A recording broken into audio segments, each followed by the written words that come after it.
આજરોજ ધોરણ 12ની સામાન્ય પ્રવાહના વિદ્યાર્થીઓની પરીક્ષાનો પ્રારંભ થયો હતો. તો આજરોજ વિદ્યાર્થીઓનું પ્રથમ પેપર હોવાથી વિદ્યાર્થીના વાલી પણ તેમનો ઉત્સાહ વધારવા સાથે આવ્યા હતા. ત્યારે દાહોદ જિલ્લાના જાલોદ તાલુકાના વિદ્યાર્થીઓને શાળામાં ફૂલો આપી તેમજ મોઢું મીઠું કરાવી વિદ્યાર્થીઓને આવકારવામાં આવ્યા હતા.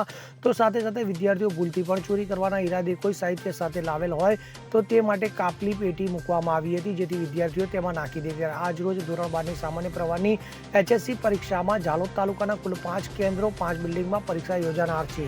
જે અંતર્ગત જાલોદમાં 2, લીંબડી 2, કારટેક આમ કુલ 5 જેટલી બિલ્ડિંગમાં પરીક્ષા યોજાઈ હતી. તો જાલોદ તાલુકાના અંદાજિત 1151 વિદ્યાર્થીઓ પરીક્ષા આપી હતી. તે અંતર્ગત આજરોજ તત્વજ્ઞાનના પેપર માટે કુલ 1151 વિદ્યાર્થીઓ પરીક્ષા આપી હતી. ત્યારે જાલોદ તાલુકાના ફાળવવામાં આવેલ પરીક્ષામાં કુલ બ્લોકો 42 બ્લોકમાં અંદાજિત 48 જેટલા શિક્ષકો હાજર રહ્યા હતા. તે સાથે વિદ્યાર્થીઓના સ્વાસ્થ્યની જાળવણી માટે મેડિકલ સ્ટાફ તેમજ કાયદાકીય પરિસ્થિતિ જાળવવા માટે પોલીસ સ્ટાફની પણ વ્યવસ્થા કરવામાં આવી હતી. તો પરીક્ષાના તમામ કેન્દ્રો પર સુપરવાઇઝરની ત્રીજી આંખ સમાન CCTV કેમેરા પણ લગાડવામાં આવેલા હતા, જેથી પરીક્ષા દરમિયાન કોઈ ગેરરીતિ ન આચરાય તેની ખાસ તકેદારી રાખવામાં આવી હતી.